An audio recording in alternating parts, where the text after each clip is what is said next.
I'm cool with whatever you say, Mhm. But what are you? but what are you thinking? Yeah. You know? And then they'll be like, I'm not in a rush. I just really like where this is going. We're having fun. As soon as I hear we're having fun, it's like,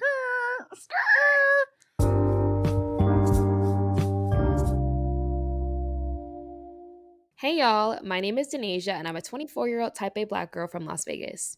I currently live in Jersey, working as a corporate girly in the beauty industry. Hey y'all, my name is Faith and I'm a 25-year-old type A Black girl from AZ, living in Denver, working as a corporate girly in tech. When it comes to life, it's literally always something, especially as a type A Black girl. No matter what area you're in, Girl Talk always makes it better. Get ready to enjoy an hour of us yapping about friendships, relationships, and things we've learned along the way as type A Black girls. Hope you enjoy. Hi guys, welcome back to another episode. Hey, everyone. Yeah. No, it's fun. No, it's fun at this point. Hey, everyone. Welcome back to Type A Black Girls Season 10. We are so excited today. Very excited, but you'll see soon. Before we do that, we got to get into some costume announcements. So first off, please subscribe to our Patreon. It's $3, less than a coffee. I know y'all got it. And we're going to have some very fun things this season. We're actually going to be posting our itineraries for Tokyo and Tanzania and just do some month one catch up life update, kind of like RBT. Once a month. So it's very fun and you get to hear about Danae's dating life and how married life is going for me. So yeah. Yeah. this is news to me. Yeah. I don't think I put it in my bio. Okay. Yes. But recently. Yeah. Oh no, that's right, girl. Period. So a man. Home. Come on. Please subscribe to our YouTube. We actually were just begging for 100. Now we're at 320. Yeah, we'll take it. We'll take it. Okay. Please rate on Spotify and review on Apple Podcasts. Please, it really helps, and comment on the YouTube. Honestly, we're gonna get better at responding, but it really does help, and we love all the girlies down. And finally, for the girlies, if you have a dilemma and you don't want to wait to send it into the free suggestion box, please go ahead and just send it in the group me, and the girlies will be your personal therapist. So we have about how many in the chat, moms? Oh my gosh, we almost have 200 or something. That sounds right. And the girlies will respond, whether They're that's active. work, corporate, school. We have a wide range of girlies in there. So as well as the book club. By the time this comes out, it'll be a whole nother book. So definitely join that to see. And also follow us on Instagram. But we have a very special guest. You guys had kind of already seen her before. But we do have Cedoni Francis in the building. We were so excited. When in January, we were we are in the studio. We're going to get the New York influencer girlies. Girl, you were on our vision board. You were on our list. It's funny because when I got the email, I saw it before my manager saw it, and I was in the Slack yeah, totally. Just let me know when they're free, because I listened to the podcast. So I was like, oh, great. I was like, oh, lovely. That's why I was like, you married? Hold on, I'm a couple episodes behind. I was like, I'm a couple episodes behind. I don't know. She said I didn't miss a few I was seasons. like, okay. I was like, maybe. No. Oh my god. I eloped on June 14th. Okay. Yeah, so this is the season that we're announcing. That's why I was like, okay, no one even I was knows like, yet. I knew there was a man. I was like, I didn't know there was a husband. I was like, this is who? Yeah, so I got engaged in November.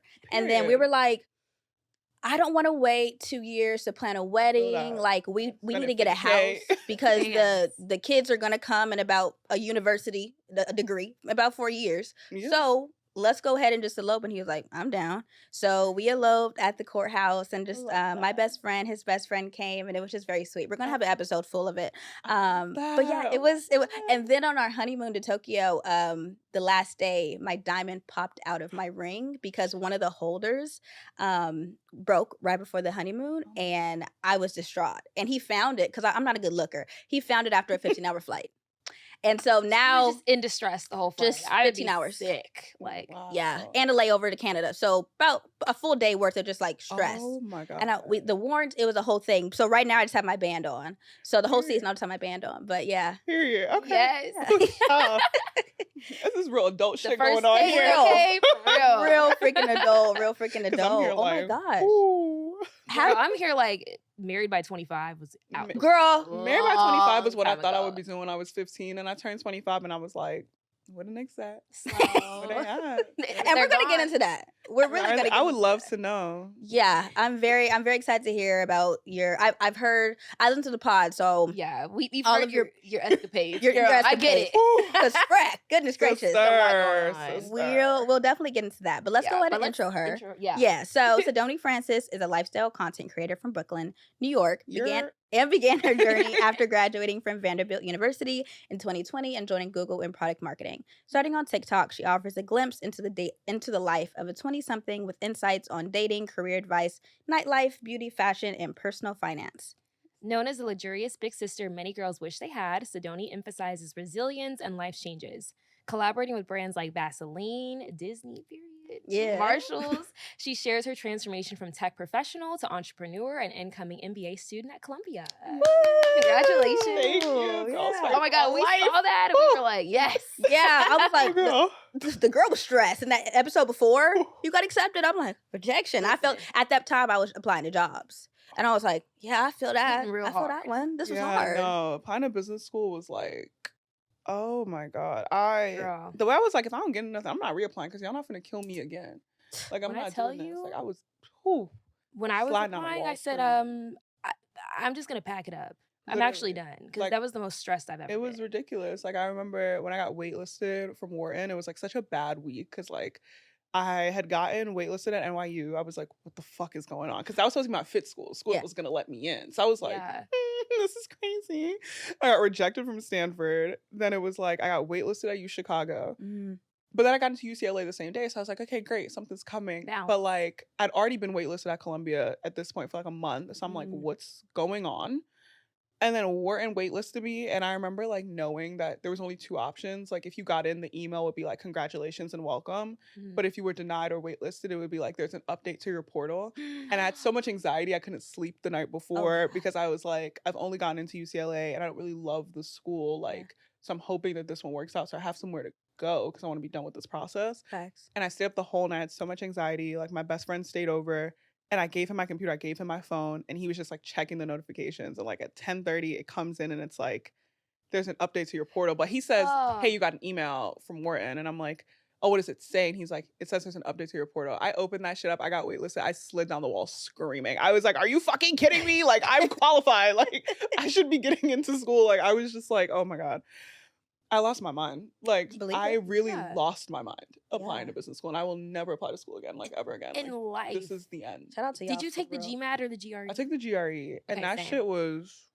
terrible. That ain't no joke. That ain't no joke. Like, I'm sure if I took that shit in high school, I would have done better. Like, no, low key. Studying for the SAT, ACT, like, that was what the PTSD was giving me. No, oh my God. I thought I was tired. I got my score back. I said, I thought I was smart. No, what's going on here? I got my score back. Like I took the GRE 4 times, and my first score was the highest score. So it was like I kept retaking it. My score kept going down. And it's like they wouldn't give me my testing accommodations. It was like this whole thing.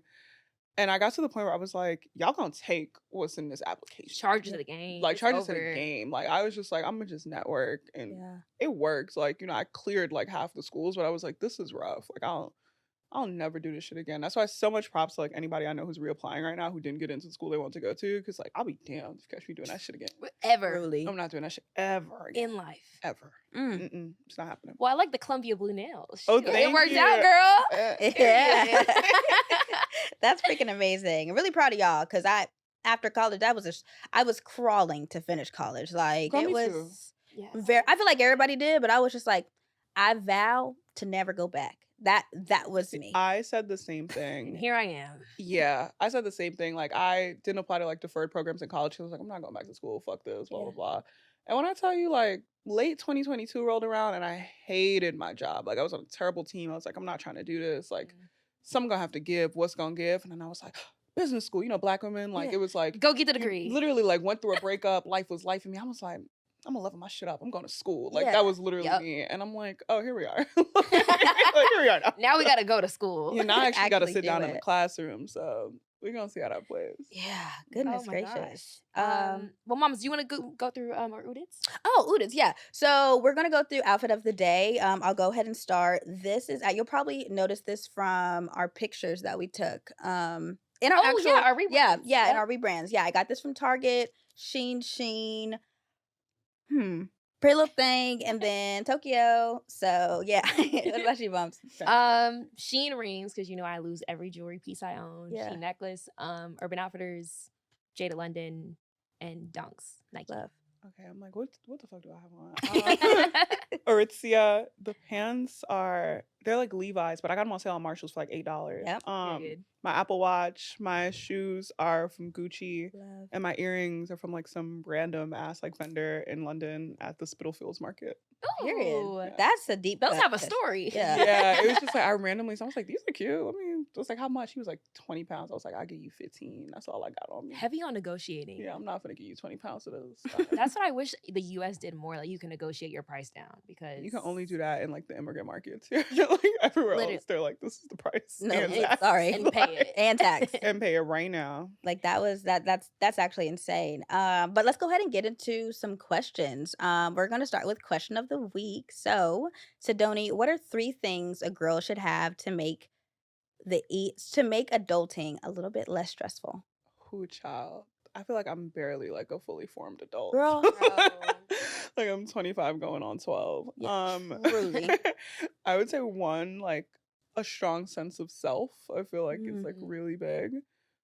2, sending your paycheck into multiple bank accounts. Girl.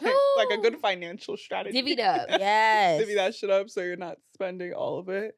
I'd say 3, a really good edge control. Like I feel like when I know that sounds like so niche, but I feel like when life is going, if my edges are laid, I just feel a little bit better. Like just a little bit. Like even if when it's like I'm getting cooked by the world, I'm like, But at least you're looking at the picture like that shit laid though. So yeah. Oh my God. Yeah, I'm like 0-2 today with like edge control. Like I mean, tried. mine is like barely still down. Like it's literally like 100 degrees in New York right now. Yeah, the humidity here is like diabolical. I was on the Q train sweating like, oh God. It was girl, we were on the R fighting for our lives. We were making faces like, ew. Like everybody's smelling. Like, and my nose is really good. Yeah. So it was it's really hot air. freaking rough. We got off the train, it's just mystery water on the station dripping down. Oh my God, no. I was on the train and some mystery water dripped on me from the train. And oh my God, like though I was like, oh God. Oh Jesus. Don't and, tell like, me that. I've lived here my whole life and it's like shit like that will still like throw you. rock me. Yeah. Okay, I'm glad to know it's not just because I'm like, I'm a Oh, transplant. no. Maybe I'm just new to this. No, it's but bad. Like I was in Target the other day and like this homeless woman came in and like so she's in Target, she's in a food aisle. I'm in a food aisle. So I asked her, I was like, do you want something? Like I could just buy you something. And once she looked at me like I was crazy, even speaking to her, and I was like, all right, bitch, like no problem. But I was like, damn, it smells crazy in here. Like even negating this woman. I was like, it smells crazy in the Target. And I just called myself, it's like, why do I live here? Like, I love it here, but I'm like, why do I live here? Then you get up from underground, it's hot as hell. I went there to buy a trash can and I took the trash can on the train back home because I was like, oh, the Uber's like $30 and I'm only like a mile and a half away from my house. I'm like, no, I'm not doing that. But then I realized like I'm holding this heavy ass trash can. It's so hot. It's aluminum. The sun is blaring. My fingers are getting red. Yeah. Yeah. Yeah. Uh-huh. Yeah. It was rough. Yeah. It was rough. You know, I was in 7th Street one day. We also are 7th Street burger fans. Oh, same. Yeah. You gotta try Harlem Shake. I love Harlem Shake. I've never tried. Oh my God, yeah. Founded by another like New York creator. Her name's Dardra. She's from Harlem, but Harlem Shake is so good. They have like the best burger. That's literally going on my list. Like I like it more. Like I know like people love like a Fort Charles burger or like a 7th Street. I'm a Harlem Shake girl. Like, is it a smash burger? Yeah. Oh, okay. Perfect. Yeah. Every time I've come. This is my 3rd time in New York this year, and every time we go to 7th Street. Like I love it. Fort Charles is like 2 blocks away. You should try it if you can. Like, less. It's like reservation based, but Fort Charles. Yeah, but if you just show up like before like 7, you're usually just able to sit at the bar and get a burger. Yeah. Okay. Period. It's going on my list, but yeah, I tried to buy a homeless man outside the 7th Street burger once, and he was like, "Yeah, I'll just take a fry," and I'm like, "Okay, I'll get you a burger too, because I know you're hungry." He literally was in there and just ran out. Didn't get his burger. Now I got 2 extra burgers. And I was like, bro, what happened? He didn't want that shit. He said, actually, I did not want that, actually. He didn't want that shit. I said, did I mess up the order? Like, you don't want no onions? That's just like cool. Because I'm going to get the burger with bacon, crispy onions, Double. add the lettuce, cheese, shit, and put some fries on the side. Make it as big back as you can. Because if we're going to do it, let's do it. Exactly. So I'm like, I'm not going to half-ass no burger. No. Are you kidding me? Are you kidding? Moms, what about you? So I said portable charger. I was thinking real practical. I was thinking practical too, yeah. I said portable charger. No man stressing you out. I don't have no man stressing me out right now. I feel unfortunately, I'm not there, but I hear you. Listen, but I'm like, I don't know how long this is gonna last, but it's like my skin is glowing, the birds are chirping. Like I feel so free. I have no man stressing me out, so I'm enjoying this little period. And liquid IV. Hell yeah. Every day. Liquid IV brought me back to life. Are you kidding? Ooh, Revive. Girl. Yesterday I went out and it was like, it's supposed to be just like a chill little pregame kind of thing. I Ubered back home, but then I found my way back outside hilariously with a man who I used to have some dealings with. And we went to this bar and I was drinking. I got back home. I said, God damn. Like, tried to watch Love Island, fell asleep. I was like, this is crazy. This is so crazy. Woke up this morning, head was banging. I said, I'm not who I was. No.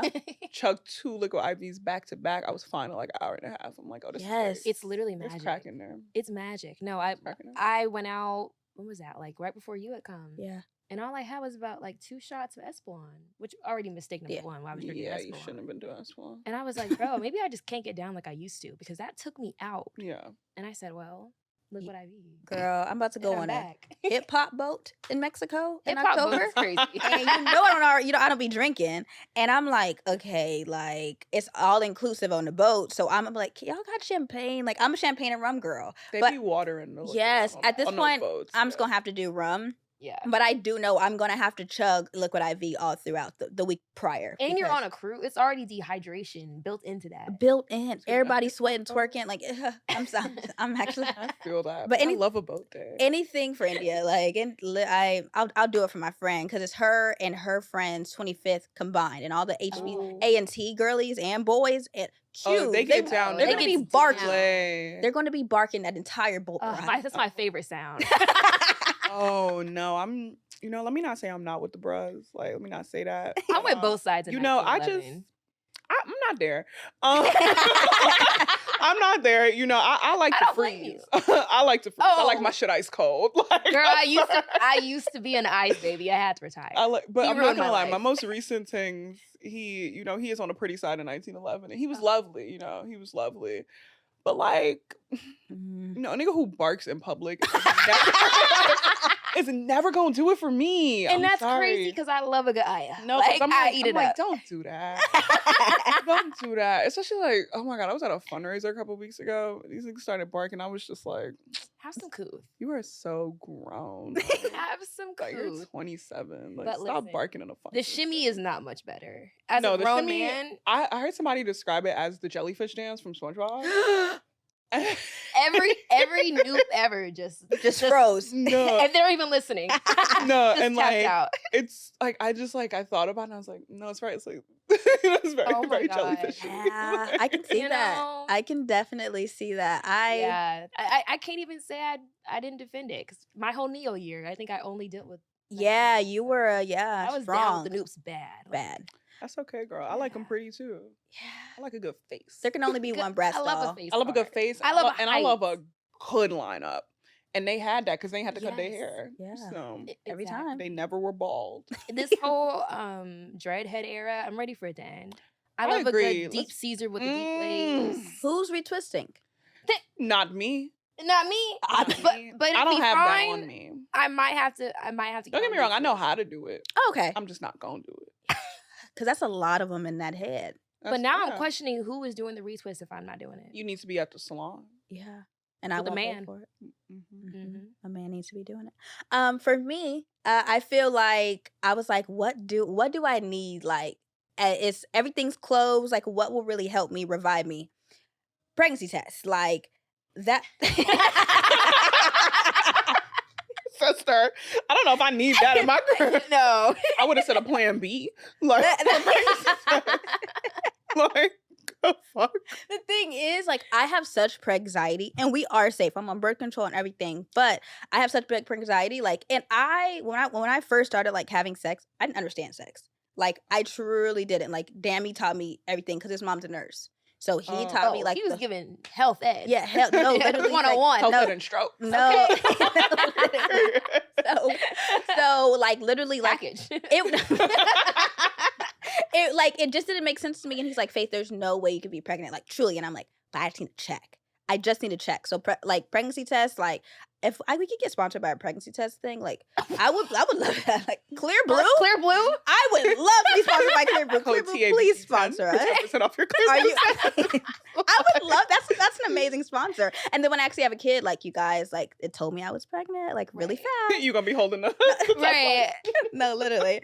Hashtag ad. Yeah. Also, I'm a girly who snacks in the club, so a snack in your bag, like same. Yeah. Granola bar, a chip, a banana chip. Like I love a good snack. I was re-listening to one of our old episodes and you were talking about you had a chopped cheese in your purse. That is very urban. Okay. So we had gone to the deli before and I was like, I'll save this for later. I hope they don't make me throw it away. And they didn't. He's like, what's in your bag? I said, just a burger. He's like, okay, that's fine. I forgot about it. I'm literally like in Pixie Hollow and like her and one of our other friends were just like, we're doing a 2-man. And I'm over there on the couch like eating my famous Amos. And I'm like, I forgot I had the chopped cheese. That's the worst when you eat the sweet thing before the savory. I just forgot about it. Now it's all backwards. I was up there. One thing about me, I'm gonna lead a club and eat. One of two things is happening. My Uber Eats is on the way as I'm on the way home. Oh. Or I'm looking around like, what's around here? Because I'm gonna have to eat something. Because I'm not going to sleep drunk with an empty stomach. That's just not. That's before we even leave the function, I'm on map zooming in. Oh my God! I do that. Ooh, I went to a birthday party. I did that same thing. I was leaving. They were like, "Where you going?" I'm like, I'm kind of hungry, so I'm gonna head out of here. But I fuck with y'all. I'm gonna see y'all soon. I loved it. Yeah. Later. Sorry, love y'all. Love y'all. And then the last one is a vibrator. Like I feel like it really clears your mind. Like, do I really want him, or am I just a little horny? And that's really what it is. Like I feel like in college, I wouldn't have had enough, like, I wouldn't had any content for failed talking stages if I had a vibrator in college. Oh, I disagree because I had a vibrator in college and I have tons to talk about. Yeah, that didn't help at all, actually. It didn't help at all. If anything, maybe it made it worse. If anything, I was just like, this ain't the real thing. I need the real thing. Like, so no, you know? I didn't have the real thing. Oh, okay. So all I knew, like my friends were like, we should go during the pandemic. We should go to the sex store. I said, oh, we stayed at the sex store. Not the gasp. And I was like, that's an excursion. Cool. Okay. No, you know what's funny? Like my freshman year, one of my friends, her mom, like, was in like technically a sex toy pyramid scheme. It was kind of weird. Oh. But she came and she sold sex toys to everybody. And she was like, y'all, if y'all gonna do anything, I'd rather you just do it with yourself. So DIY. But then it was like my senior year, I got involved with a real freak. Like, whoo. You say he rocked my world. He continue blessings for him. Yeah. I'm always have love in my heart for him. But we took a trip to Miranda's in Nashville. It's like the world's largest sex store. It's like the size like a fucking Walmart. And we were in there picking. Like, that boy changed my life. And that's why, listen, anytime he'd be like, come visit me. I'm on the way. I'll be there. We'll actually be there. You sit in the flight itinerary flight. Literally, I'll be like, what you got me? American, United, Delta? Whatever you want me on. I'll even take Southwest. Like, I'll get there. Said, I'll drive the plane. Literally. I can fly. That's actually amazing. But if you guys somehow are living under a rock and don't know who Cedoni is, she is an amazing influencer. She was a Googler before, and then layoffs happened. But literally blessing in disguise. I'm so happy that shit happened. No, because it's like, I think it's so funny to be thinking about quitting, like resignation letter written, knowing that like you quit, you don't get nothing. Just to get laid off right before I'm about to submit it. When I tell you, like I was reading, I was like, oh, this kind of sucks. Do I have to get a new job? Then I scrolled to the bottom, saw the payout amount. I said, we're fine. We're ending on great terms. I made a joke with one of my friends like a couple of days ago. I was like, Google paid me like so much money in 2023. It was cheaper to keep me because what they had to pay me was more than like my yearly salary. Whoa. Yeah, because it's like they have to pay you out for your stock. They have to pay you out for your vacation days. Everything, your health savings account. Like I literally got paid like almost like $200K from Google, and I worked like 9 days in 2023. Yeah, that's amazing. In New York, we have like, what is it? The warn period is what it's called, where it's like if your company's gonna lay you off, they have to like keep you on payroll. If they're like of a certain size, they have to keep you on payroll for a certain amount of time. In New York, it's 90 days. So I got laid off on January 20th, but I was getting a check every 2 weeks until like May 1st. Whoa. Wow. And then on until like May 15th. And then on May 24th is when they paid out all my severance, like all that. So Yeah. You were living. Oh, hell yeah. And my insurance went until like June something. I was running up a tab on the insurance. I got an IUD. I got my teeth fixed. Like, whoo. Oh my God. I was doing all the vision shit. I got multiple pairs of glasses. Multiple pairs. I was in fucking Walgreens going dumb, buying like 10 Plan Bs at a time. Because I'm like, shit, if they gonna pay for it, might as well. Might as well. Yeah. Wow. It was Goodness gracious. You were living the dream. Oh, I was. It was lovely. Like, I really enjoyed it. Oh my God. More severance for real. Who knew? Oh my God. Well, I guess on that note, can you tell us like what that transition was like then, going from like a 9-to-5 girly, you got your payout, now you're doing full-time influencing. Like, what did that look like? I'm not gonna lie, I was like so lazy the first like 4 or 5 months because it was like I was still getting my Google check. Like, I was by no means like feeling like I needed to work. So for me, it was like I struggled to conceptualize content as like a 9-to-5. Where like, you know, if I was like at Google, I would wake up, check my email, like start my docs, all those things. Like, especially being signed to an agency, for me, it was like, oh, like I can put out whatever I want, and then like 3 separate people are gonna manage a campaign, and I'll post the campaign and keep doing that. And like I operated like that for a really long time. I would say from like January to like September of 2023. I was like, it's like, oh, I don't care, like it's fine, blah blah blah. And then like in September, when like I wasn't running out of money per se, but it's more so I was like, okay, like you don't have 180K just sitting in your checking account right now. Like, you know, you like, let's lock in, sister. Yeah. You know, when I started thinking like, okay, like I need to wake up and like think about what I'm posting and like strategize. And that's when I decided like, okay, I think I want to bring my podcast back because like I haven't posted in that in like a year and a half. And like that's when I like started doing all the planning and stuff. It really taught me like, it seems simple, but like there's so much back end shit to it. Yeah. And like it forced me to be like way more organized and like way more meticulous with like what I was doing with myself and with my life. But I would say like all in all, the transition was like, it was needed. I think like if I was working full time, also making content and applying to business school, I probably would have jumped off my building. Like, I don't think I would have made it. That's crashing out. That's crashing out bad. And like the fact that there are people in like my cohort for MLT who did that is crazy. Yeah. But like I knew that it would have been really terrible. So like having the ability to like not post a video for 3 weeks and telling my team like, hey, I'm not taking any ads right now because like I'm about to take a standardized test, or like I have interviews, things like that. Like it was honestly like a great transition to like this stage of life where I'm at. Yeah. Wow. And I feel like it takes a lot of discipline too to be like, I'm now my own boss. Oh my God, girl. Jesus Christ. Like it got to the point where like I was looking around, I said, we're gonna have to start hiring some people. I was like, because like with my agency, like I have a manager who like gets on my inbound emails and stuff like that. But it was like for the podcast, I was like, okay, like I need to hire like a production coordinator, like someone who is gonna help me set up, do the sound, do all those things, especially when I'm recording at home. I was like, I need an accountant, I need like a financial manager, because it's like you don't technically have like retirement in the like traditional way of like a 401k. So I had to make like an entirely separate like retirement strategy, like entirely separate investment strategy. Like all of those things required people who just had way more expertise than I did. So, yeah. Oh my gosh. Especially if you're like, I'm literally just winging it. Literally. How am I going to retire? How I'm going to have and, like, settle down content, it's like you're not getting paid consistently. Like I think right now I maybe have like 90K in like unpaid invoices that are like I'm waiting to be paid out to me. So it's like you can make good money, yes, but like you need to be like on your budget, because if you're not on your budget, like you're fucked. 100%. Goodness gracious. When did you get signed to Kensington and how did it feel? Oh, it was like late 2022, like right before the new year hit. It was actually funny because I was on mental health leave from Google at the time. So I was like, damn, so I'm gonna have to hit, because I was gearing up to quit that job because I hated my team, like did not like the manager, the whole nine. But I had been pitching Kensington since like 2021, like early 2021, when they had first signed Monet McMichael. And when I saw that, I was like, oh, okay. I think at the time she had like 150,000 followers, and I maybe had like 100K at the time. And I was like, all right, let's lock the fuck in like right now.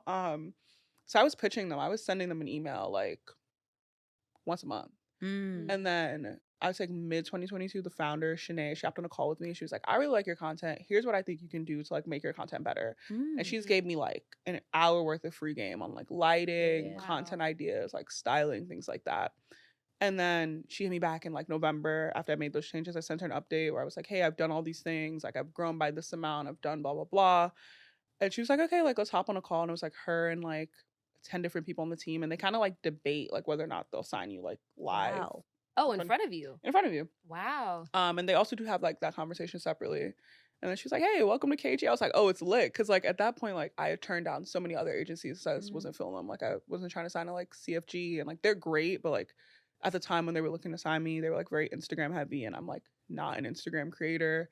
There's like another smaller agency who like represented a lot of people who were like considerably older than me. And I was just like, okay, like KG is gonna have to be the one. Like for me, it was always like I want to sign to this agency, and I feel like all your favorite Black creators, they either start at KG or they stay with KG. Like it's one of the two. So it's like I'm good here.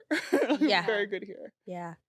I was when we saw Kensington Falls, we were like, okay, like we just got to get to that threshold. Like that is gonna take some time. We got to get to that threshold. But the vision was there. Yeah, the vision is there, and like vision board right now, we're living the vision board at the moment. Like it's love so much, but I'm just like, it's doable. Yeah, it truly is doable. It's just that work and like full time.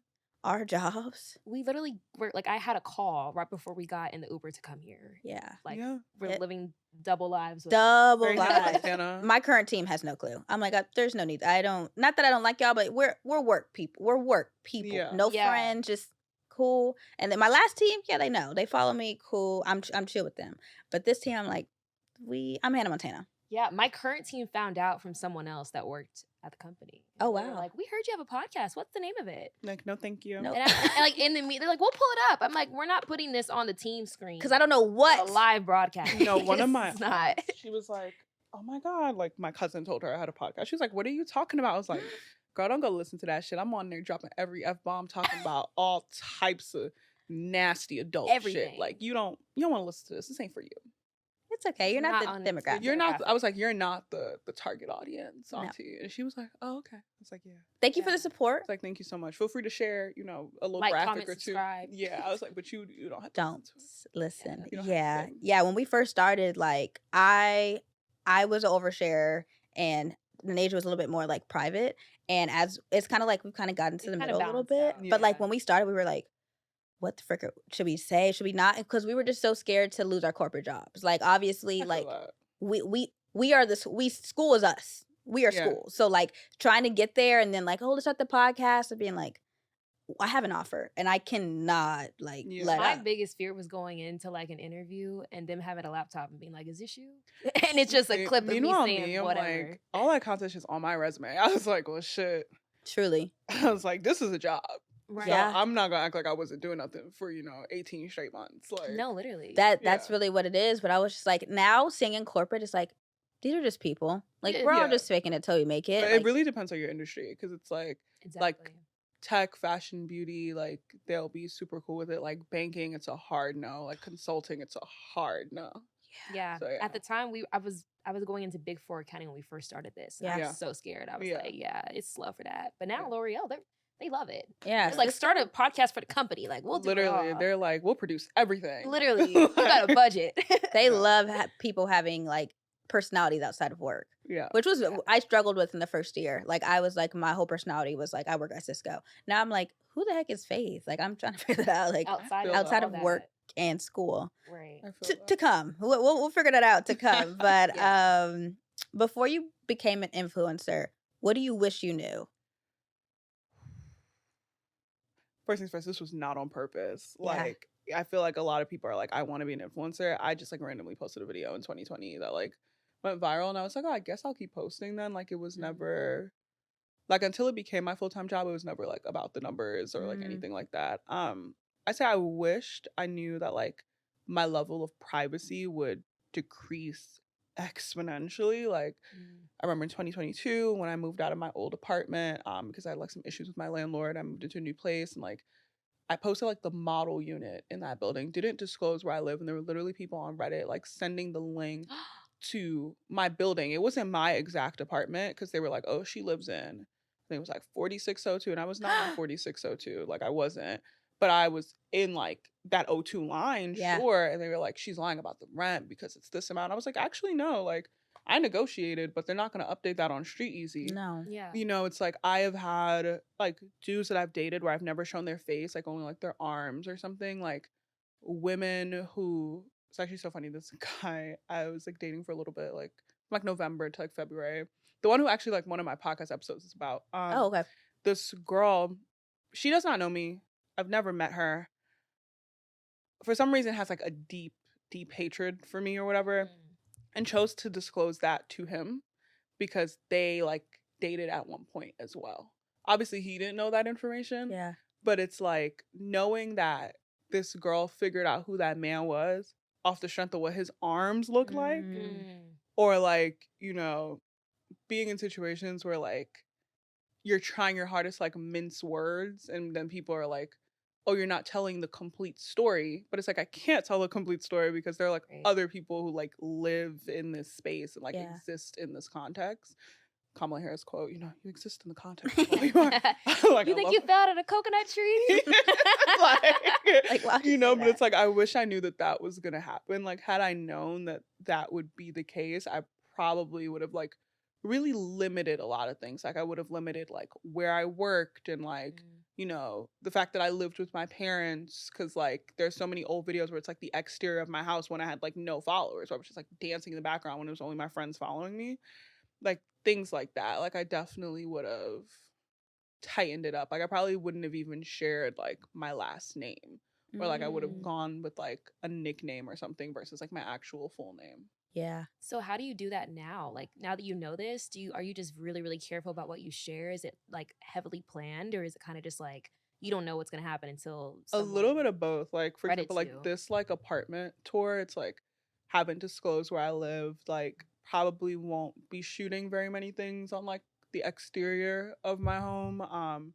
In terms of like dating, like I've actually had like a full thing like fall apart because of like the idea of like being perceived by people who don't know you, and like for a lot of guys like that's difficult to understand. So like I'll either like one not disclose what I do for work. I'll be like, oh, I work in digital marketing, or like I'll say that because like technically I did do that. Yeah. Like, you know, I work in digital marketing, or like if it's like a friend of a friend, like I'm just like come straight out and be like, yeah, like I make TikToks for a living and it's about my life. So like this would be a part of my life, and that's not to say that like you are the content, but like if something happens, like I'll talk about it, I'll probably make a joke about it, you know. So yeah, it's like there's a lot of like curation, but then some things just happen in the moment. Like I randomly made a TikTok like 2 days ago because I was at a pregame and I like kept peeing. I was like, I fucking broke the seal. Bro, I saw that. I was so drunk. I was like, I broke the seal.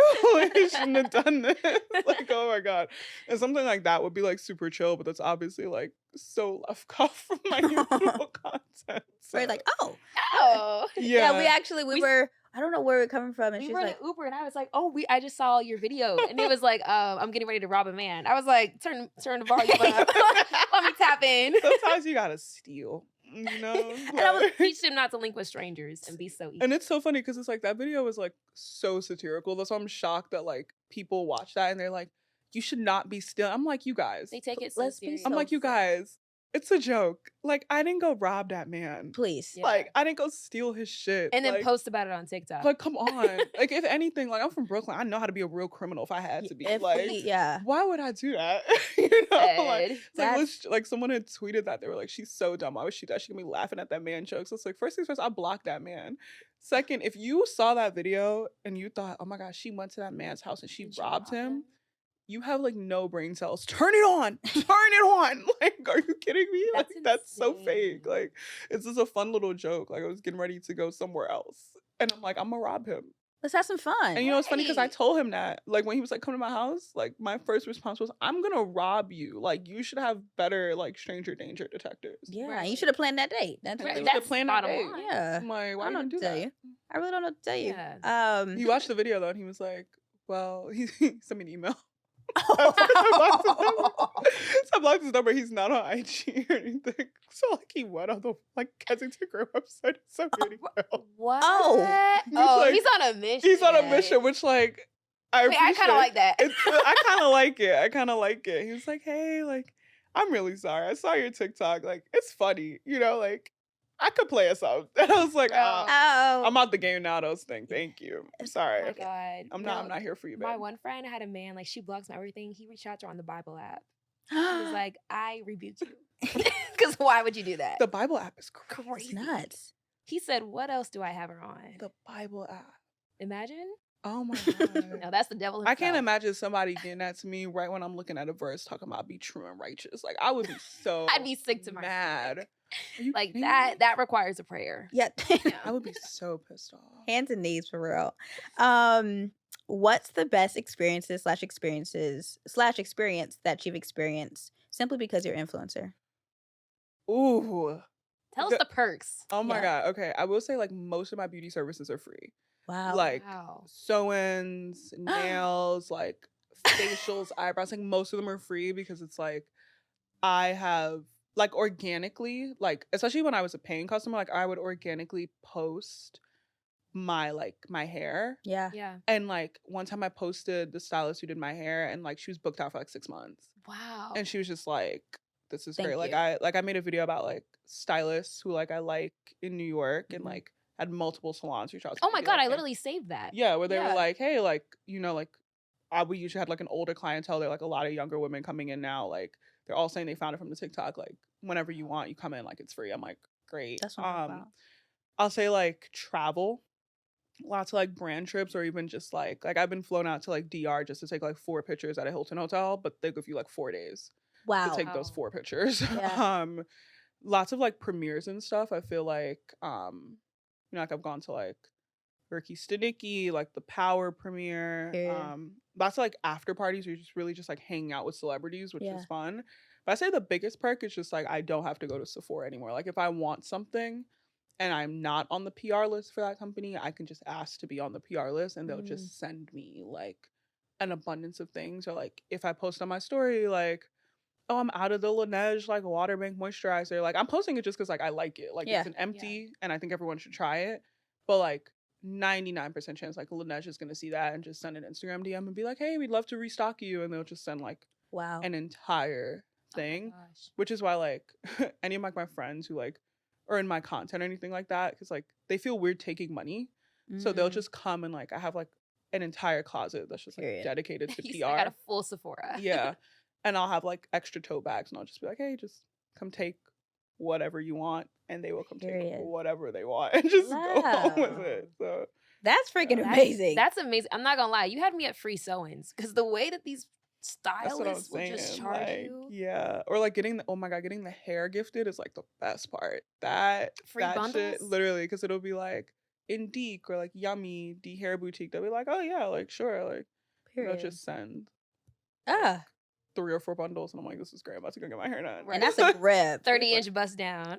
Literally just done. So I love that. Like that's the benefits definitely outweigh the negatives. Oh, for sure. Yeah. Well, some people also get free rent. There are like a couple buildings in the city that, like my old building, they like not the building I was in, but like the company that managed them, they have a building where like if you have like a certain follower count and like, but the thing is you have to be willing to disclose that you live there and that that's your address.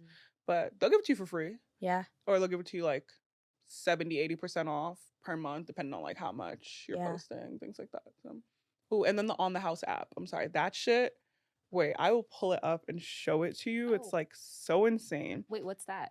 So On the House is this app where like they give you a credit card, and it's basically like paying with your social currency. So I get like $1,000 a week on this app. Wow. And it's in like a couple different cities, like Miami, LA, New York, like Austin, you pay Vegas. with like your. Yeah, so they give you like a physical card. What in the Black Mirror? I know, That's so crazy. Like every week it gets loaded with $1,000 and you can spend it. So like let's say like restaurants, like if I want to get dinner tonight, like I can spend $150 at Kima, or like you know, $75 at Balsam. Like if I want to get like Botox or filler, like there's all these places that'll do it. Whoa. Like, if I want to get like a private tennis lesson, that's like they'll do that. They also like. There's so much stuff on here, like events, like a day party at the Williamsburg Hotel rooftop where like you'll get a table for free. Like that's what I'm talking about. That's insane. Wow. And literally all you have to do is like post like 2 stories, and it's so quick. Wow. Like, wow. So I'd probably say that is definitely the big one. Yeah. Sure. Or freaking that and free rent. Yeah. Yeah. Yeah. For real. No facts. Yeah. Oh my gosh. Oh, moms, I'll let you go. Yeah, that's literally so amazing. So also, I mean, you've mentioned on like your podcast and on your platform that you feel like, especially being a Black creator, there's discrepancies between pay, how you're treated. Like, how have you been managing that? Well, thankfully, I'm signed to a lovely agency. They don't leave a single cent on the table. Oh, Period. Like, I've seen my manager throw back some numbers. I've been like, God damn. I'm like, whew. I would be so Let her mad have to be at on the it. receiver end to that email, knowing that you're getting quoted for X amount of thousands of dollars. So I would say having like a really good team is the first thing. Two, even in like all my outrageousness, like ensuring that I'm relatively brand safe. Like, I'll talk about sex, but I'll never be like, oh my God, I had my leg up and I was pumped. Like, I'll never give that many details, you know, in the situation. So just ensure that like a lot of different brands are willing to reach out. But then three, like, we don't have a union as creators. There's no like, hey, transparency. And like, I've been in situations where another creator who's also dark skinned, like a good friend of mine who she has like maybe 5 times the amount of followers that I have. We were on the same campaign and I remember saying like, hey, if you don't mind me asking, how much are they paying you? And she was like, oh, like $2,500. And I responded back, I was like, they paid me like $9K and I have way less followers than you. Like, something's wrong there. And I told her that, and like that's how she found out that like her agency was like scamming her. Like they were quoting a higher rate and giving her way less. So they were taking like 75% of her money versus like the standard 20. Whoa. So I think like just being open with other creators and like, which is why I'm very, very thankful to like, not even like joking, like the white women in this industry, like the Audrey Peters, the Remy Baders, the like Hallie Cates, who like you ask them how much they're being paid and they'll answer. And they'll be like, this is how much I got paid. Like, this is the terms of my contract. They'll be very, very, very open. Also, like, I'll give them all shout outs. Like, shout out like Eli Rollo. Also, shout out to like Jazz Smith. She's Black, but you know, she be telling me all her shit. Like, shout out her, shout out Clark, shout out Annie. Like, you know, those are people who really be like, this is how much like I was paid for this, or like, these are my terms. Like, you know, we'll be on Friends Only, like talking about it, being like, and I think that definitely helps with negotiations for sure. Cause like, let's say a brand is going to offer me like 10K and like, yes, that's a lot of money. But like, if I know that you're offering another creator who like has less followers or lower engagement, more money, and they tell me that, me and my team, we're going to be like, okay, actually, no, we lied. We want 15. Like we want the number to come back up. Yeah, and it's like, how else would you know unless exactly you wouldn't know unless you everyone talk about it. Speaks about it. Literally, that's maybe we do need a union. Shit. Hey, you know, I'm the kid. I am the child of 2 union folks. Like we need some unions. For real. That would actually be amazing. But for your podcast, let me mind my business. I was actually moving and I listened to the first episode. I was like, oh, Cedoni has a pod.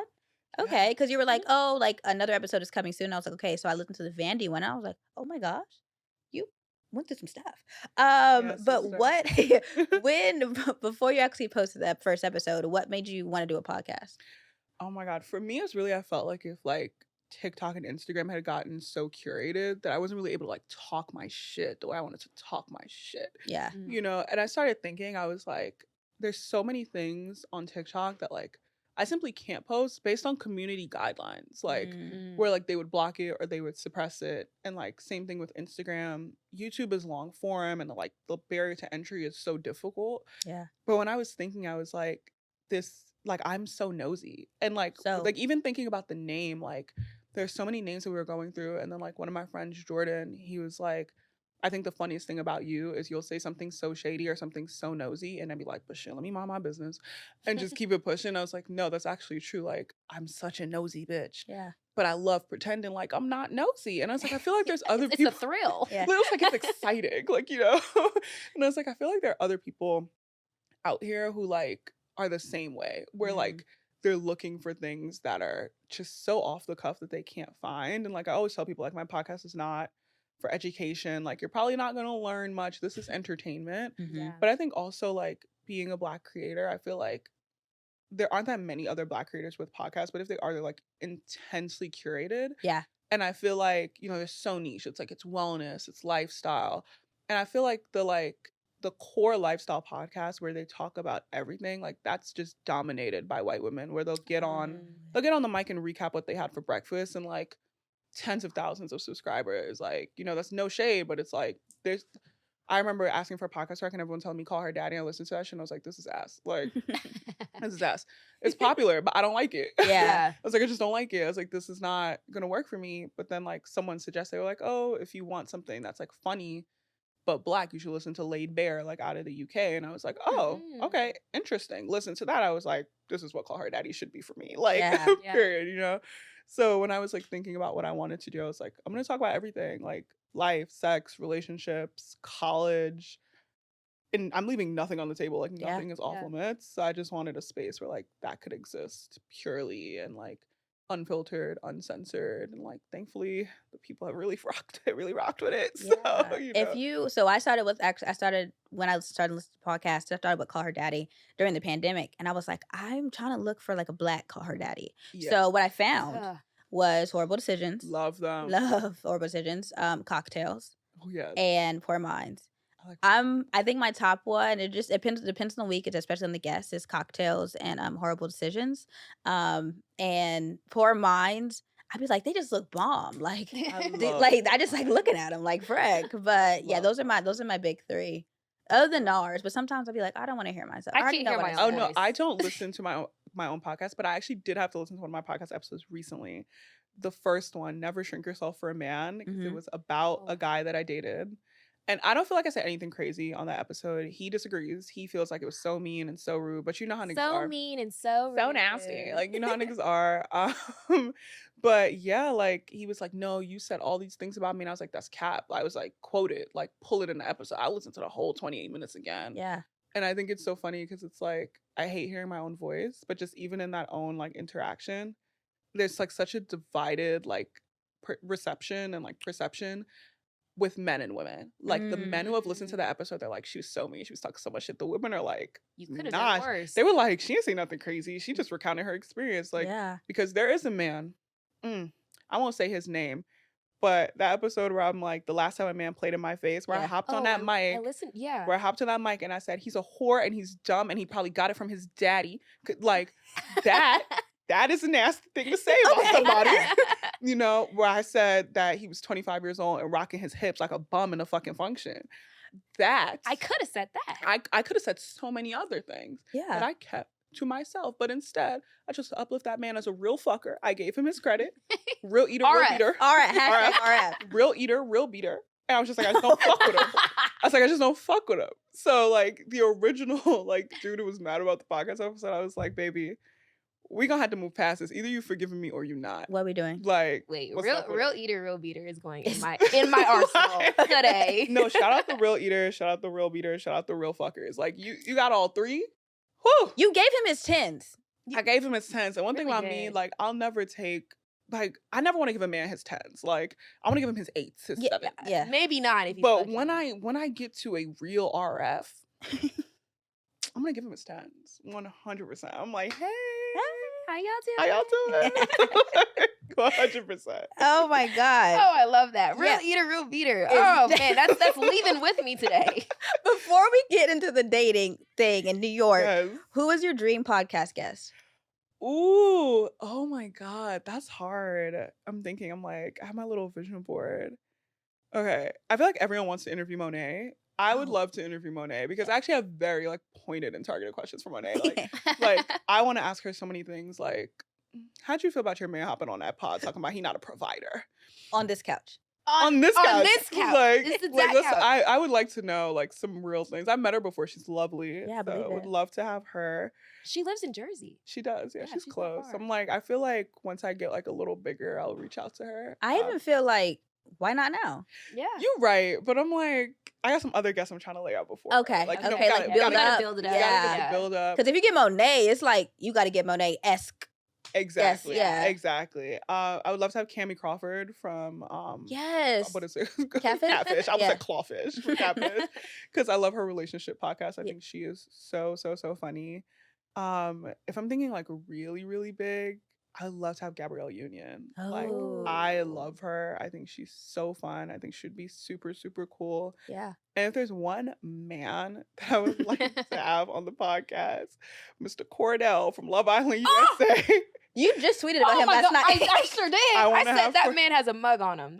He is so Face beautiful. card valid. I feel like I would start folding. Live. Oh my God. I would love to have him on. Serena's actually like a friend of a friend. So like as soon as she's out the villa next week, that is like the first message I'm sending. Yeah. Being like, hey, like I want to have you on the pod. can we actually bring Cordell? Can we talk about it? Yeah. You know, let's bring Odell with the fourth chair. See, I don't care about Odell. Like I want to hear all of it. But yeah, I would love to do that. Yeah. Oh my it's gosh. like my big bucket list item. Yeah. I literally was just watching that. Yeah. I love Love Island. I eat it. I'm so tapped in. I feel like if I ever went on a dating show, that'd be the one dating show I went on, because it's like I feel like you actually find a partner. I agree. I was gonna say either Love is Blind or Love Island. Yeah. Like The Bachelor, you don't leave because you all competing for one man. I'm not gonna compete for a man. No. But you know, I'm a competitive person. Unless I'm the Bachelorette.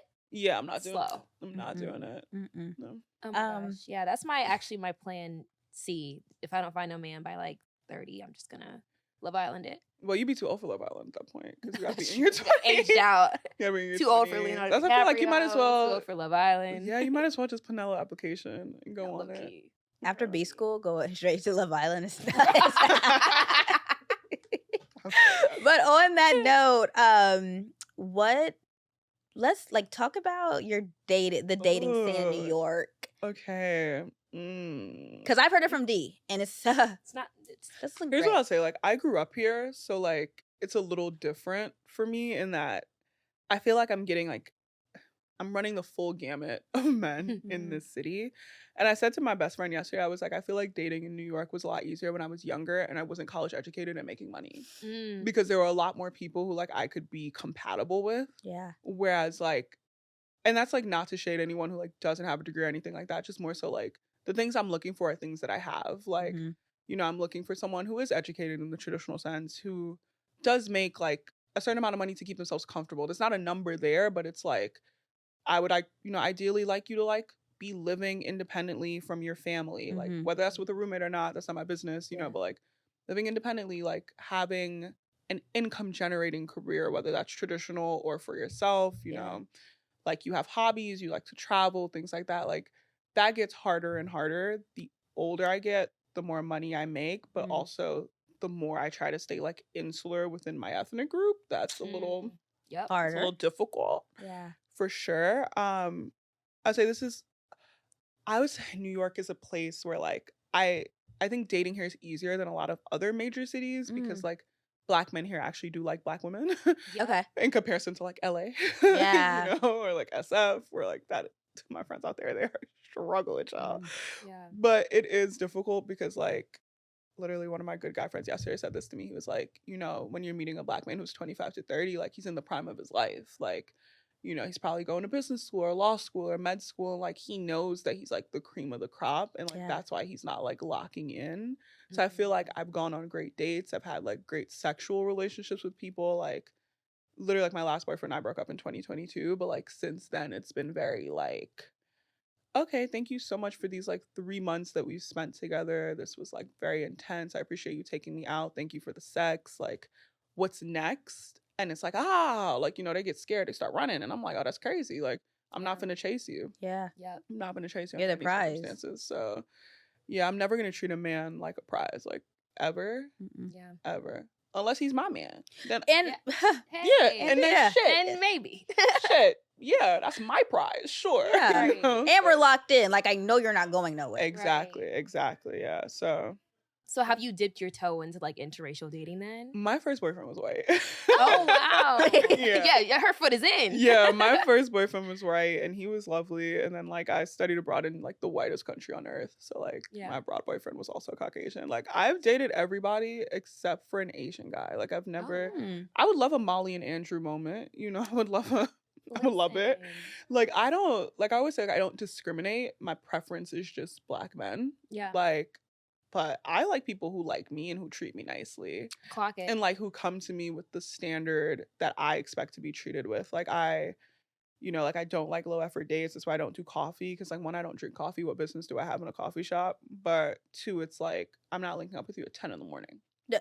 You know, like like we can get a lunch date, sure. But like 10 in the morning is absolutely insane. You know, so it's like what I've come to notice, unfortunately, is that men outside of my race are a lot more intentional, where like you'll go on like 3 or 4 dates with them and they're like, oh, we're dating exclusively. You go on 5 or 6, that's your boyfriend. Like it, you know, it's very like intentional and clear. And I can't pinpoint why that is. Like, I don't want to make any assumptions. But just like knowing like the non-Black men who I went to college with, who I'm still close with, like, they're, you know, like, gearing up to get married. Like, these are dudes who, like, have been with their girlfriends for 3 or 4 years, or God forbid they break up with their college relationship. You know, it's like they're meeting a girl and they're like, she's beautiful, she's smart, like, I'm with her for a year and a half, and they're getting engaged. And I'm like, this is so crazy, because like, I'm dating men who are 31 years old, who are like 4, 5, 6 years older than me, who are like, you know, I just don't see myself getting married right now. You're 31. You're 31. Yeah. You have an MBA from fucking Wharton. You're 31. Shut the fuck up. Like, lock in. Have a wife. Start a family. Like, I went on a trip recently, like the vineyard trip I was on. One of my friends brought her friend. He was 34 years old. Wow. First things first, what are you doing with this group of 25-year-olds? But sure. And he was like, oh, like, you know, I've just always hung out with younger people, blah, blah, blah. You know, he's talking about the women he's dating, and he's telling me that they're in their 20s. I'm like, God, it's starting to click for me. Yeah. So when he told me he was 34, I said, where's your wife and kids, bro? Like, you're 34. Yeah. Come on. Getting up there. I'm like, you're getting up there. That's 40's right around the corner. 40 is right there. You're going to be 35 really soon. And he was like, oh, like, I'm in no rush, blah, blah, blah. You know why he's not in a rush? Because he's expecting that he's going to scoop up like a 25, 26-year-old. So he's not in a rush. Oh. And I'm just like, oh, yeah, it's not going to work. So I think like a lot of men think like that. That mentality. Like, where did they get that from? I get it. Because like the older they get, the more desirable they get. Yeah.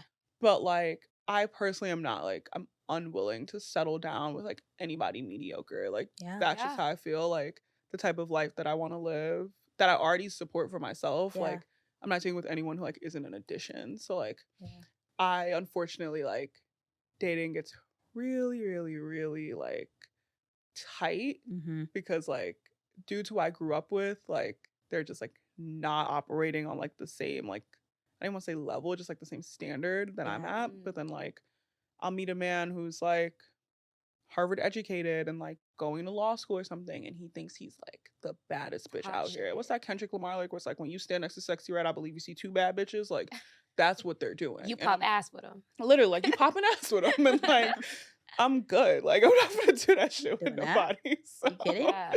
Yeah. Plus, it's like you have to beg a man just to even say, "What are we?" or "What are we literally?" doing? And I'm not and begging nobody for shit. I don't have that energy. Yeah, they're bad. Absolutely. Like, a man in New York will quite literally like take you out on very nice dates. We'll be having sex with you. We'll be meeting all your friends, and you'll be like, okay, like, this is going good. Like, what are we doing? Like, I would like to, you know, you always ask it as like I'm cool with whatever you say. But what are you? But what are you thinking? Yeah. You know? And then they'll be like, I'm not in a rush. I just really like where it's going. We're having fun. As soon as I hear we're having fun, it's like, like, my brain starts to turn. And I'm like, we're having fun. Okay. Not with me. Like, at all. Not having no fun with me. There's no more fun here. Sorry. No. I don't even have a coochie on me no more. I don't even left it at home. Left it at home. It's on a, not even fucking on nightstand. It's on a counter. I don't have it. It's charging. Sorry. It's charging. Charging is nuts. I don't have it. Like, it's plugged in. I'm locked up. Sorry. I'm like a Barbie doll under there. Get the fuck out of here. It is nuts. Listen. No, me and my friend went on a double date with white men. That was my first time ever really like truly dating white men. Okay. Because I was scared. Was he cute? Yep. Girl. Wait, sidebar. I feel like my thing with white men is like, if I'm gonna date a white man, I don't want no wigger.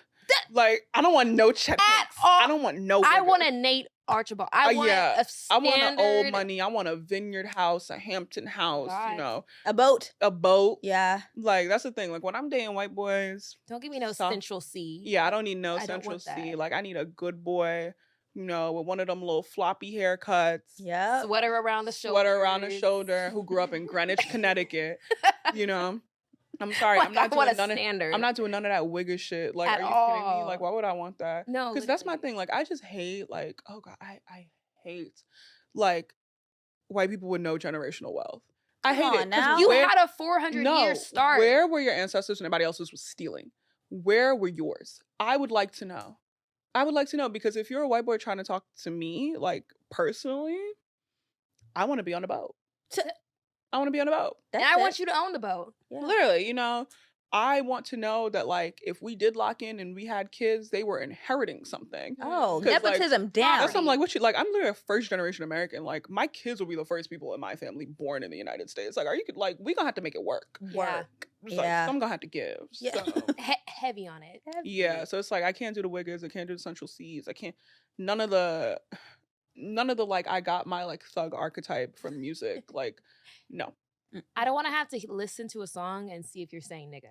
Literally, never that. Like why do you have on you? Like, why are you dressed like this? Why do you have J's on? Like, stop it. You know you want to go to Lululemon and get those pants. Like, you know you want the Lululemon 5-inch slacks. seams. You know you want that. You know you want a good quarter zip. Like, be who you are. For Like, your pride. For your pride. For your pride. Be who you are. Like, that's nuts. Like, oh my God. Like, yeah. what? No, I mean, on my date, it was a blind date. He was 5'8", bald.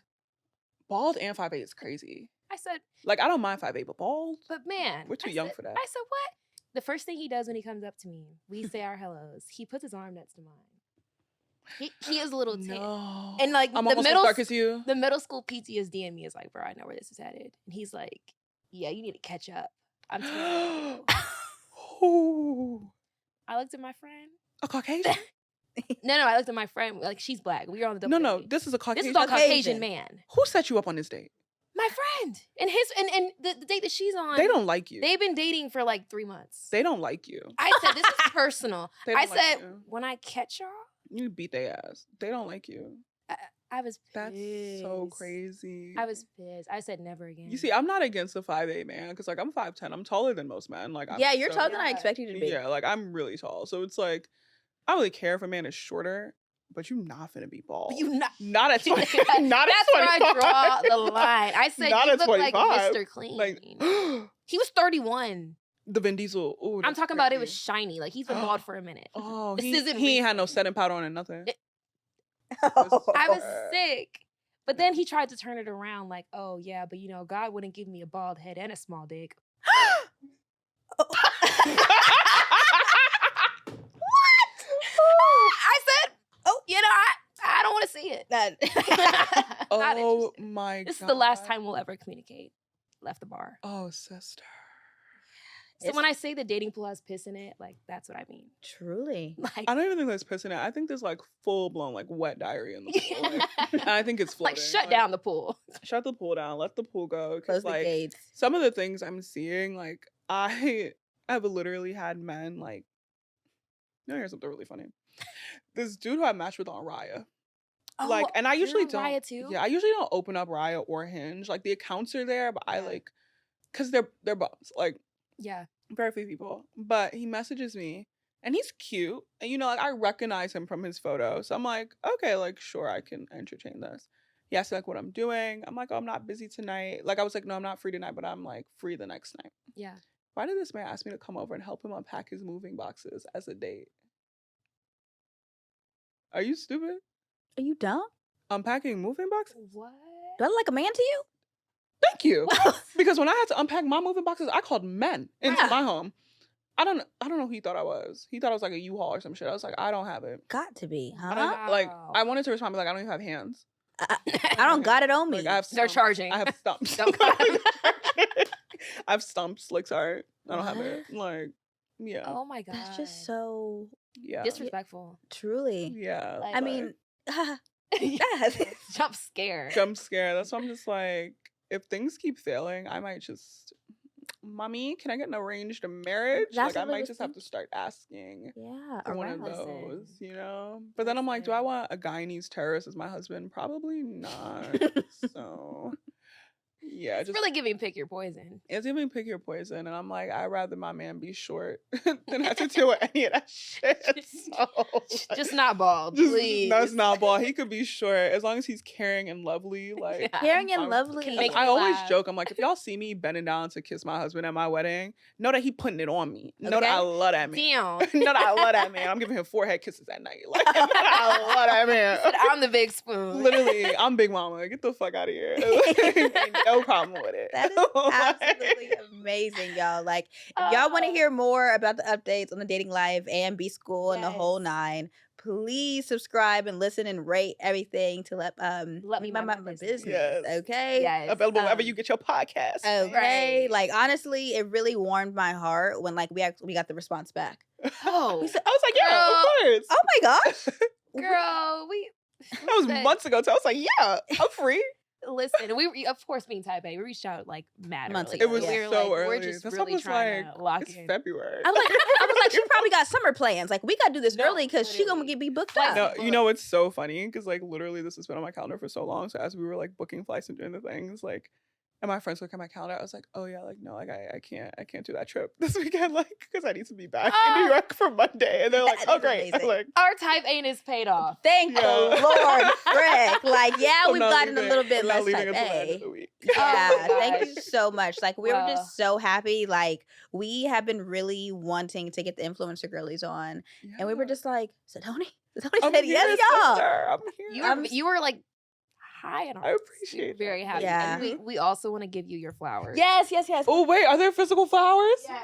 Oh my god. So we did go to Whole Foods and tried to get blue from No, Colombia. wait, no, I love this. We were really trying to make it a theme, bro. They didn't have no blue, It's okay. They got white in their logo. Yes, thank you. We give this to our guests, but knowing that you have to listen to Type A Black Girls is even better. So it says, listen to this while you're listening to Type A Black Girls, or like this while you're listening to it. Oh my god, thank you. So yes, oh yeah, and here's the box as well. Yeah. Wait, this is so cute. Yeah, so we just wanted to really just say thank you. Like, thank you. I'm so happy to be here. On. Like, we've never had an influencer. You're our first influencer. influencer. Our first one. So. Smell it, y'all. Yes. Ooh. It's giving a little like. Ooh, them smell good. Okay. Shit. Got a little lemon and vetiver. I was like, that smells so. You're good at scents because we were like, No, we don't real. know. I was trying to smell the notes, like. Yeah, that's mahogany a little. teakwood. Yeah. That's a little lemon and vetiver. I like that. I'm you're gonna like that shit when I get home. Okay. Yes. I love a candle. I have like a million candles in my apartment. Oh yes. Okay, we love gift giving, so we were just very excited for the girlies Yes. to come on, and I'm just very thankful. Like, of course, I'm happy to be here. This was so fun. Amazing. That's why, girl, we can keep talking. I'm No, for real. The camera's rolling. I'm like, I'm having fun. Having a freaking grand time. Like, I just want to say, like, you seeing like your Google experience and seeing how you've come, like it feels like we've kind of like grown together. Thank you, sister, girl, because we've been watching for so long. Yeah, so like seeing it come to life and hearing you talk about it. It's just in real life. I was like 21 back then, so it's so crazy because like I'm literally about to be 26 this year, and the only reason I'm commemorating, don't do that. No, the fact that we're all, but like I'm about to hit that 25, and I'm like, don't do that. Goodness gracious, frontal lobe is developing. Yeah, you know, and it's like. One, I'm about to lose my health insurance. I'm sick just thinking about it. But sick. So I'm trying to run it up right now. But what's it looking like for that? Well, Colombia gives us health insurance. Okay, yeah. But it's like not the best. So but I'm gonna make it work. I'm gonna make it work. But it's like as I get like in my late 20s officially, I'm like, damn, like so much has changed since like my 21st birthday was my senior year of college, and the way like my senior year went like birthday, I went on fall break to Vegas. I came back, one of my friends died, and then 3 months later COVID hit and I was back in New York. And I was like, holy shit, like that's so crazy to think like that's what my 21st year of life looked like. Yeah. To be like getting into year 26, I'm like, wow, like so much has changed in the past 5 years. It's actually insane. And it's like 20s. You've only been an adult for 7. You're a 7-year-old adult. Literally, and like barely that, because Lord knows I was asking my mama for money well into the summer after I graduated from college, until I started that job. So it's like I feel like I've only really been an adult for like almost 4 years now. Yeah, you're doing great. Doing amazing. You're doing great. Thank you. I'd love to see the girlies thriving. Like we're just very excited to have you on. I can't stop reiterating that. When you said you listen, girl, that's why we my both looked husband at each other and we like low key tweaked out. No, and I'm glad we kept our composure. I was like, husband. I was like, hold on, what the fuck did I miss? I was like, I be pretty consistent. I'm like, I feel like I get most of the episodes. No, we've been hiding it. We wanted something that's just like ours. So like some of our friends know, like Danae just know for I don't even know how long, but yeah, it's been a secret. So like none of the girlies know. If you're on Patreon, subscribe to Patreon, you'll know because this is gonna come out in like late October. Oh, wow, okay. Yeah, and I'm announcing it at the engagement party. Like, hey y'all, just kidding. This is just a party, so everybody get lit. Oh my god, that's hilarious. Yeah, oh wow. So like, does your family know?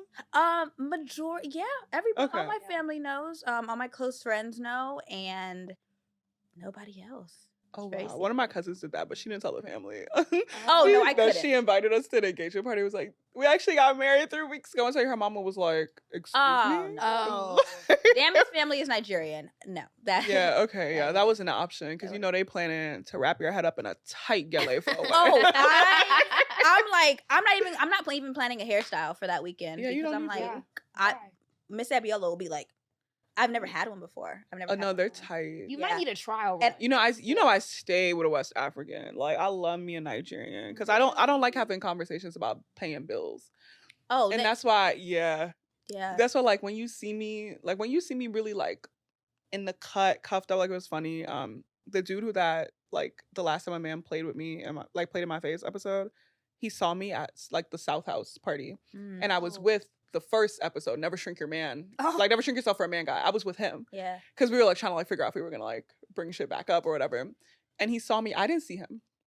So we go to the after party and he's like, so he just walked past me with this tall, dark-skinned dude. He was like, he definitely African. I was like, show is. Yeah. And is. Has a type. Is. I have a type. I like it. I like it tall, dark, with white teeth and good muscles.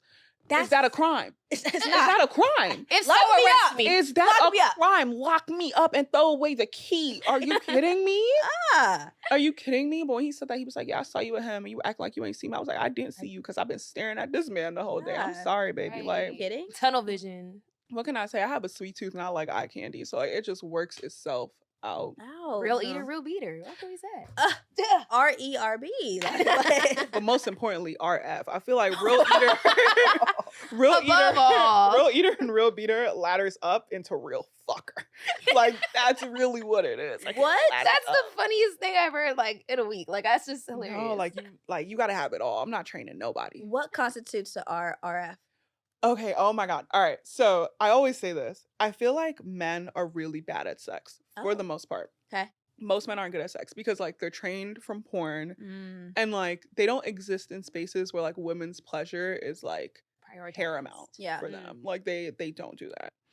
The men who are real fuckers have one of three things, in my opinion. They were nerdy or like weird as fuck when they were younger. So when they finally got some puss, they were working. They were trained up by some lovely woman who was willing to make him into a formidable character. Yeah. 2, they were raised in a predominantly female environment, like single moms, sisters, something like that, to where it's like, especially like sisters close in age, to where like they kind of just have like more understanding and more care. Yeah. Or 3, someone told them that they were terrible in bed. Like they met a woman who was not gonna fake an orgasm, who was like, actually, no, that's not going to work in any way. And like, so they dedicated themselves to like, actually have a friend who says like his whole mission in life is like closing the orgasm gap. It's like anytime he like sleeps with a woman, he's like, for every 2 she has, I have to have 1. So like he'll literally work for 2 orgasms before he like nuts himself. Wow. Yeah. So I'm sure he's tearing the girls up with that. I'm sure. Certified. I'm sure they are folding. Like that's soul ties for real. Yeah, but you know, like for me, it's like a real fucker. For me, you're listening. You take direction while like I'm receiving pleasure from this. Like I literally like slept with a dude a couple days ago where I was like, slow down. And he was like, you're so demanding. And I was like, yeah, because I'm here too. Yeah. Thank you. Because I'm here too. That's why I'm so demanding. But like making sure that my pleasure is like capitalized. They eating like it's the Last Supper. Love that. I mean, like I love off the bone. I love a munch. I love a munch who will munch on the first link. Like I love a munch. Like might even munch and just leave. Literally. Like, ooh, that's my favorite. That's my favorite. I'm lazy. I'm like, you don't want to, like, I met a guy like that in college where like all of his pleasure was just munching. He like didn't even want me to touch him. Perfect. I said, and you let him go. The man you are, girl. No, I see him every now and again. I ain't letting that man go. Please, I'll let that man go when I'm in a relationship. Like, get the fuck out of here. When I was dating that one dude for like 2 years, I let him go. Okay. As soon as that was done, I was like, hey, you single? And he was like, yeah, girl. I was like, okay. Pull up on me. I live in Bed-Stuy. You know, so for me, it's like, thankfully in recent years, and I always say this, like, shout out the dude from my senior year of college because he made me into a problem 100% because he was so like obsessed with the idea of my pleasure. Mr. Nashville? Mr. Nashville. Yeah.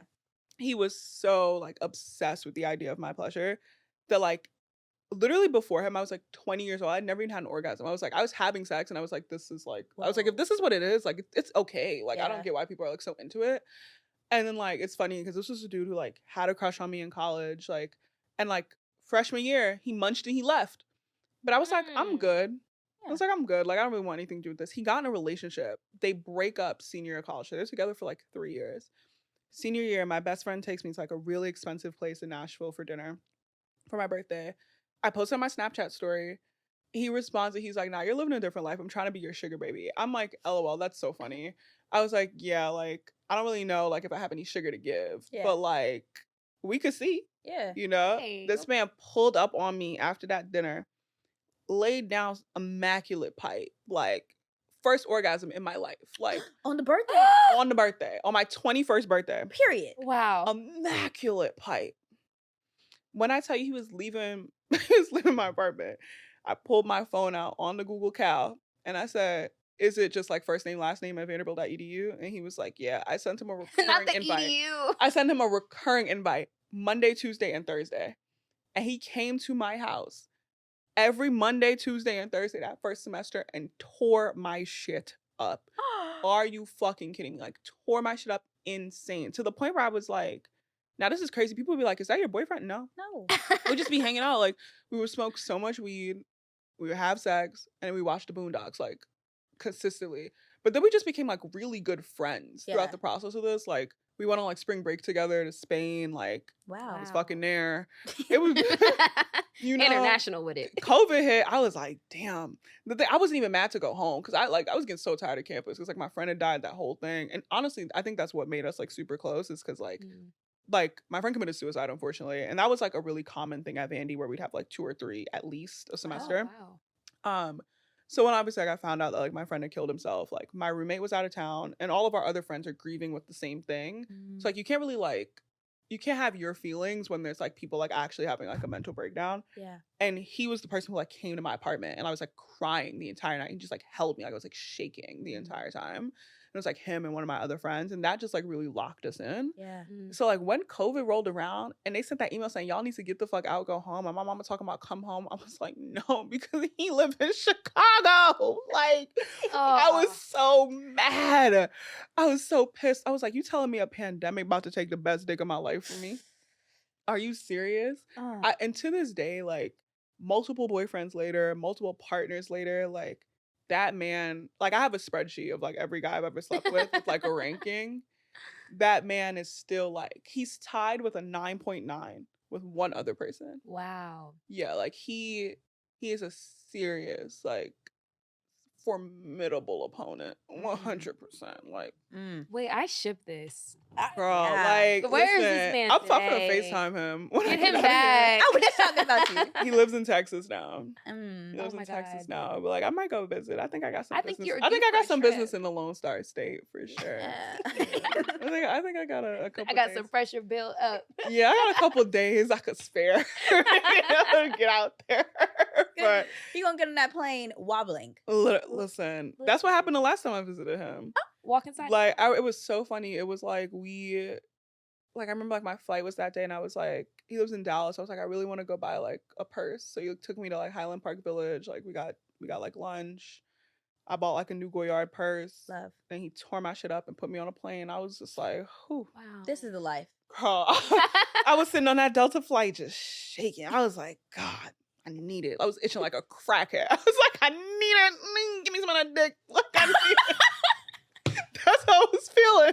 That's how I was feeling. Like I need it right now. Oh my God. Oh my God. Nah, and that's when RF was born. Literally, that's when it was born. I was like, anybody who can do shit like that, they're a real fucker. Yeah. They're a real fucker. He deserves the title. He deserves it. And like like I said, he only has 2 other real competitors. One who's tied off with a 9.9 and one who got a 9.76 on the spreadsheet, right? 7.6. Wow. Because it's like 10 different categories that I rate them on, and it's like the average.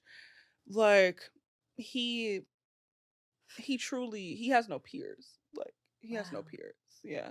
That man. Shout out to that man. And I'm sure like, and it's been like maybe like 2.5 years since last time we had sex. Whoa. Oh. Yeah, like, because I haven't visited recently. Like, we've been so busy. Like, I was dating someone, then he was dating someone, and it's like, we're still just really good friends. Yeah. So, like, if you're dating somebody, I'm not going to be your side bitch, like, under no circumstances. But, you know, we both single now. So, I had to take a trip. I might have to go see about him. I'm going to go see about my baby. That's amazing. I love that. Oh, love that. This is actually our first episode, really, other than Patreon, that we've talked about RFs. RFs, REs, and RBs. Not even just real one, just any. Well, yeah, you know, well, you know me, girl. Shout out the real fuckers. Shout out the real fuckers. Shout out the real fuckers. Okay. You Shout out to y'all. Y'all put in work. Shout out the eaters. Shout out the beaters. Shout out the niggas who we ass too. Y'all working. Y'all working. Love y'all. No, but no, truly. No. Shout out y'all. That's like they deserve a platform. Listen, I have so many stories I could tell you about niggas who eat ass. Niggas who eat ass on the first link, you first on the first link is low nuts. I met a man who ate ass on the first link. When I tell you, I looked at him and said, "You freaky frog, you are disgusting." Oh, give me 14 more of them little bitches. Like, you kidding me? Like here. Woo. Wow. Oh wow, my gosh. Wow. That man. This was truly on real ass eaters. You know, shout out that's a great episode. Like I mean, shout out the nasty niggas. What can I say? Yeah. Like, and square. And square. I like that. I like that. And square. Shout out and square for real. Okay. And on that note, thank you guys so much for watching. Thank you to Cedoni. Thank you for having me. We love you so much. Thank you for having me. It was a key. Okay. Key. And we got a lot of acronyms on this episode. Okay. So we have a running dictionary. It'll be on Instagram, okay? But we love y'all so much, and we'll see you guys next episode. Bye.